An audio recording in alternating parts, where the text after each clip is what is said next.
Catatan mimpi gaib, pengalaman dan ancaman dalam alam tak kasat mata. Tulisan dari Malik Ibnu Zaman. Banyak orang mengatakan bahwa mimpi hanyalah bunga tidur. Tetapi saya percaya bahwa ada juga yang bukan bunga tidur. Apa bedanya mimpi yang bunga tidur dan bukan bunga tidur? Menurut saya kalau yang bunga tidur, ketika bangun kita tidak akan mengingatnya secara detail atau samar-samar, bahkan lupa. Sementara yang bukan bunga tidur, ketika bangun kita bisa menceritakannya secara detail. Ketika ada serangan gaib yang menyerang keluarga, saya selalu mendapatkan peringatan lewat mimpi. Dari mulai siapa yang mengirim, dukunnya siapa, makhluk halus bentuknya apa, terekam jelas dalam mimpi. Meskipun awalnya ragu dengan kebenaran mimpi-mimpi tersebut, sebab bisa saja itu merupakan bujuk rayu setan agar kita suuzon. Tetapi setelah saya cari tahu berdasarkan petunjuk dalam mimpi tersebut, ternyata memang memiliki pesan yang penting.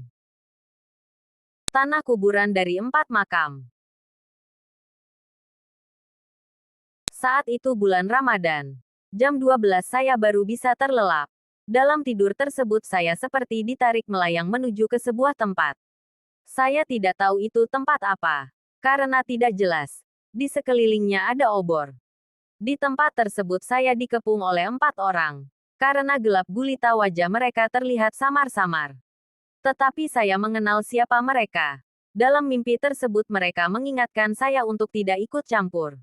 Nah, sebelum mereka berhasil melayangkan pukulan, saya terbangun dari tidur. Ketika melihat jam di handphone, jam menunjukkan pukul 3 dini hari. Kemudian ketika pulang kampung, saya menceritakan hal ini kepada ibu saya. Tetapi saya tidak menceritakan wajah dari 4 orang itu. Lalu ibu saya bertanya kepada saya, 4 orang tersebut ini kan ibu menyebut nama, saya pun mengiyakan. Ibu pun bercerita bahwa teman ibu datang ke rumah meminta tolong. Ia mengalami sakit. Tetapi anehnya dibawa ke dokter tidak ditemukan penyakitnya. Selain itu, ia juga sering mengalami kesurupan. Jadi ibu itu diberikan kelebihan oleh Allah berkaitan dengan hal-hal supranatural. Memang banyak keluarga ibu yang memiliki kemampuan demikian.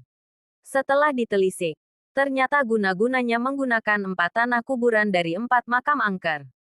Masing-masing dari 4 orang yang saya lihat dalam mimpi itulah yang mengambil tanah makam untuk kemudian disatukan guna disajikan sebagai senjata. Ternyata ibu juga mengalami ancaman serupa, supaya tidak ikut campur. Kemudian dengan terpaksa ibu akhirnya memutuskan untuk tidak ikut campur.